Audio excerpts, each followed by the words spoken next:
আসসালামু আলাইকুম প্রিয় দর্শক, আমি ফার্মাসিস্ট আহমদুল্লাহ। আজকে এমন একটি প্রোডাক্ট নিয়ে আলোচনা করব যে প্রোডাক্টটি গ্যাস্ট্রিক সমস্যায় অত্যন্ত দ্রুত কার্যকর। প্রোডাক্টটির নাম হলো বিসেকটিল 20 mg ক্যাপসুল। এটি বেঙ্গল ফার্মাসিউটিক্যালের একটি প্রোডাক্ট। এটির প্রিপারেশন হলো ওমেপ্রাজল। প্রিয় দর্শক, প্রথমে জেনে নিব এই প্রোডাক্টটি যেসব রোগে ব্যবহার করা হয়। Peptic ulcer. পেপটিক আলসার হলো পাকস্থলীতে যদি কোনো ক্ষত হয় তখন তাকে পেপটিক আলসার বলে। H pylori infection.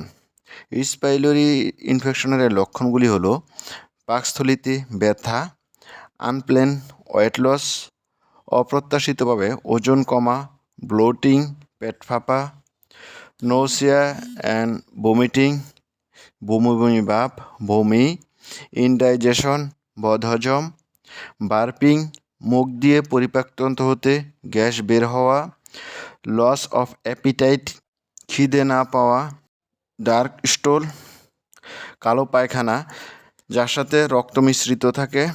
তৃতীয় ব্যাপারটি হলো গ্যাস্ট্রো ইসোফেজিয়াল রিফ্লাক্স ডিজিজ। এটি হলো যখন খাদ্য পাকস্থলীতে ইসোফ্যাগাসে ফিরে আসে তখন তাকে বলে gastro oesophageal reflux disease.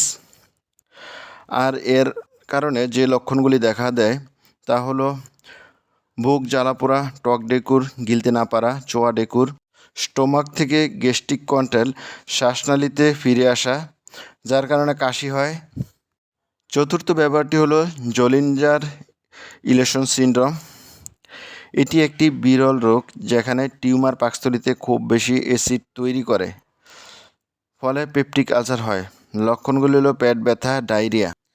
Oesophagitis. Oesophagitis হলো ইসোফ্যাগাস এর ইনফেকশন। আর ইসোফ্যাগাস হলো স্টোমাক এর লাইন, এর কারণে খাবার স্টোমাক থেকে বের হতে পারে না। Acid related dyspepsia. এটি পেটের আলসার যার কারণে পাকস্থলী থেকে অ্যাসিড খাদ্যনালীতে আসে এবং বুক ব্যথা হয়। NSAID associated ulceration. যেসব ব্যথার ওষুধ খেলে আলসার হওয়ার সম্ভাবনা থাকে ওইসব রোগে ব্যবহার করা হয়। প্রিয় দর্শক, আসুন জেনে নিই এই প্রোডাক্টটির ডোজ। এই প্রোডাক্টটি পেপটিক আলসারে 20 mg বা 40 mg প্রতিদিন সকালে একটি করে ক্যাপসুল খেতে পারবেন এবং ডিউডেনাল আলসারের জন্য 4 সপ্তাহ, গ্যাস্ট্রিক আলসারের জন্য 8 সপ্তাহ খেতে হবে। এনএসএআইডি অ্যাসোসিয়েটেড আলসারেশনে 20 mg একবেলা সকালে খাবেন। গ্যাস্ট্রোইসোফেজিয়াল রিফ্লাক্স ডিজিজে প্রতিদিন সকালবেলা একটি ক্যাপসুল খাবেন কমপক্ষে 4 সপ্তাহ। আর ইসোফ্যাগাইটিসে 40 mg ক্যাপসুল প্রতিদিন সকালবেলা একটি করে খাবেন। জলিঞ্জার ইলেশন সিনড্রোমে প্রতিদিন 20 mg ক্যাপসুল 3টি করে খাবেন। অ্যাসিড রিলেটেড ডিসপেপসিয়াতে 20 mg ক্যাপসুল সকালবেলা একটি করে খাবেন। এইচ পাইলোরি ইনফেকশনে 20 mg ক্যাপসুল প্রতিদিন 2 বেলা করে খাবেন। গ্যাস্ট্রিকের ওষুধগুলি খাবার খাওয়ার কমপক্ষে আধা ঘন্টা আগে খাবেন। প্রিয় দর্শক, আসুন জেনে নিই এই প্রোডাক্টটির side effect.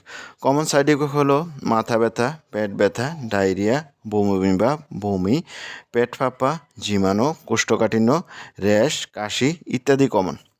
Pregnancy category. Pregnancy ক্যাটাগরিতে এই প্রোডাক্টটি এখনও ক্লাসিফাই করা হয় নাই। এই প্রোডাক্টটির প্রাইস প্রতিটা ক্যাপসুলের দাম 4 টাকা। প্রিয় দর্শক, এই ছিল বিসেকটিল 20 ক্যাপসুল সম্বন্ধে গুরুত্বপূর্ণ ইনফরমেশন। আসসালামু আলাইকুম।